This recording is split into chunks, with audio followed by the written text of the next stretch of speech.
Welcome to the League of Legends Champions Spotlight, featuring Cho'gath, the Terror of the Void. Cho'gath is a tanky fighter-mage hybrid. He excels at withstanding damage, crowd-controlling groups of enemies, and dealing very significant burst damage to single targets. Cho'gath's passive is Carnivore. Every time Cho'gath kills a minion, monster, or champion, he regains a small amount of health and mana. After a brief delay, Rupture damages, knocks up, and slows all enemies in an area. This ability can be cast in the Fog of War to hit enemies you can't see. I take Rupture at level 1 and max it by level 13. Feral Scream damages and silences all enemies in a cone. I take Feral Scream at level 2 and max it by level 9. Vorpal Spikes passively causes Cho'gath's basic attacks to deal additional damage to all enemies in front of him, including the main target. Vorpal Spikes may be toggled on or off just in case you don't want the extra damage. I take Vorpal Spikes at level 4 and max it last. Feast deals immense true damage to a single enemy, dealing significant damage to a champion and even more damage to minions and monsters. If Cho'gath kills the enemy with Feast, he grows larger and gains a Feast stack that increases his maximum health. Feast can only stack a few times, but stacks last until death, upon which he loses half his stacks. Cho'gath excels at soloing the top lane, using teleport to get him back into lane or into teamfights. However, lacking Ghost or Flash can make you gankable without smart play. Udyr comes to gank from the river, so I head to the brush, attempting to juke. By baiting Udyr into the brush as well, I land a blind Rupture and immediately turn to run away. While Teemo's Exhaust slows me, Boots of Speed and Movement Speed quintessences allow me to outrun Udyr. As he retreats, I turn to fight Teemo, landing Feral Scream, Exhaust, and a basic attack. Again, I retreat and recall back to base. However, I notice that Malzahar is coming to gank, so I immediately teleport back to the lane and push the minions to his turret. Teleport also allows you to help teammates across the map. Here I see Poppy and Udyr try to gank Ashe and Soraka, so I teleport onto a nearby minion. As a result, Udyr and Poppy immediately flee, but Exhaust allows me to easily land Rupture, chasing Udyr to his turret. Unfortunately, I'm unable to deal quite enough damage and he survives my feast with 45 health remaining. However, by pushing these champions back to their base, we're able to kill the dragon with ease. In a team fight in mid lane, I try to focus high priority squishy targets. I exhaust Teemo and push forward, taking on Ryze with Feral Scream and Feast. As he runs with Quicksilver Sash, I continue chasing, as my significant movement speed through Force of Nature, Runes, and Masteries allow me to chase down Ryze, taking him down with basic attacks, Vorpal Spikes, and another Feral Scream. I want to ignore tanks like Leona, but once I see Udyr and Teemo are retreating, I turn, landing Rupture in the Fog of War. I see she's heading to the wall in order to flash away, but Feral Scream buys enough time for Soraka and Malzahar to land their own silences and take her down once she flashes over the wall. Remember that you are your team's tank. Here in the mid lane, I lead in to absorb both of Leona's initiating moves. As a result, no one is able to stop us from destroying Ryze with Feast on top of my team's damage output.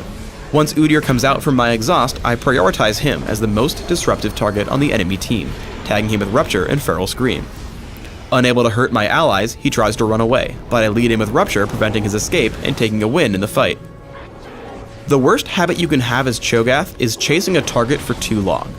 We open up a fight in the jungle, dropping Udyr to half health and killing Teemo. I tag Udyr with Feast and cause him to run. However, instead of heading back to disrupt Ryze and Leona, I chase Udyr, who gets away.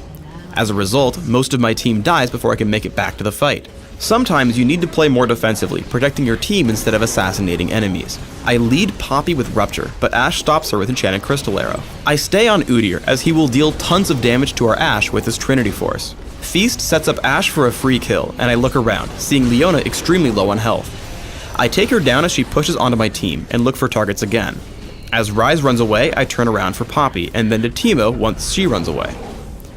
Once the enemy team all gets extremely low, I can take on the role of carry. I look to force as many opponents as possible back to their base so that we can take down the inhibitor. On Dominion, start Cho'gath at the bottom lane until level 6. His early pushing with Rupture, Feral Scream, and Vorpal Spikes is extremely strong, as you can see the Boneyard reduced to just a sliver of health before being pushed out.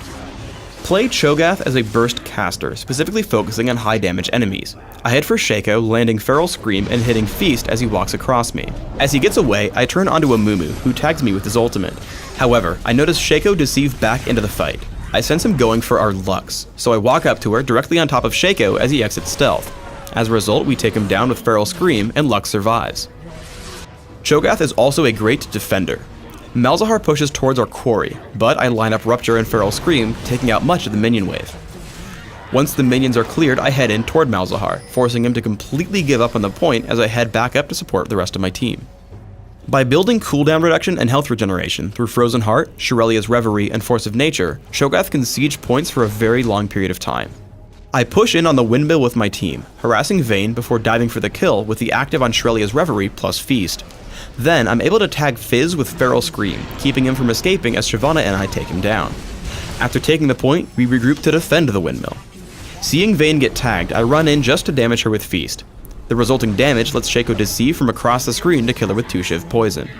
Without a ranged carry left in the enemy team, Amumu and Fizz make a run for it out of the windmill. For runes, I take attack speed marks, flat armor seals, flat magic resist glyphs, and movement speed quintessences. This build allows me to survive early game harassment as I sustain with Carnivore, and stick to enemy targets, demolishing them with Vorpal Spikes and Feast. My masteries are 1, 22, 7, taking Exhaust and Teleport in Classic, or Exhaust and Ghost in Dominion. With this build, I have immense damage reduction and durability, as well as plenty of extra mana to support my significant cooldown reduction. In Classic, I open with Boots of Speed and 3 health potions. I rush for a Philosopher's Stone as soon as possible, and then start to adapt my build. If I'm afraid of magic damage, I'll add in Mercury Treads while grabbing a Negatron Cloak and Null Magic Mantle. If it's physical damage that worries me, Ninja Tabby and 2 Chain Vests will help. Your first priorities are damage mitigation and cooldown reduction, finishing Frozen Heart, Shirelia's Reverie, and Force of Nature. After, invest in damage output with Wit's End and Atma's Impaler. In Dominion, a similar build will be quite effective. Grab Philosopher's Stone and Boots of Speed early, and react to your opponents as needed. Take armor against physical attackers and magic resist against mages. Maxing your cooldown reduction with Frozen Heart, Shirelia's Reverie, and Masteries is a must, as spamming Feast will be extremely important here. Due to the fast pace of Dominion, you can't ensure maximum Feast stats, so give up on Atma's Impaler for Sunfire Cape or Odin's Veil. Thanks for tuning in to the Cho'gath Champion Spotlight. Please subscribe to the Riot Games YouTube channel above, and don't forget to thumbs us up just below the video.